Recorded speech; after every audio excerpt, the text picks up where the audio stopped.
জামাত ইসলাম এবার ক্ষমতায় আসলে মুসলমানরা হিন্দুদের জামায়া ধরে রাখবে এই দেশে। একটা হিন্দুর ইন্ডিয়ায় যাওয়া লাগবে না, আমি বলে যাচ্ছি। আর আমাদের একদলীয় মহাসচিব উনি কয়েকদিন আগে বললেন যে জামাত ইসলাম বিকাশ নাম্বার নিচ্ছে। আমরা জামাত ইসলাম বিকাশ নাম্বার নিই না। জামাত ইসলাম কখনো টাকা দিয়ে ভোট কেনে না।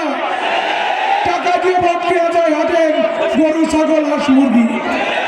আপনারা আমাদের আসনে চাঁদাবাজির টাকা দিয়ে বস্তার মুখ খুলে যাচ্ছেন নির্বাচন করতে এসে।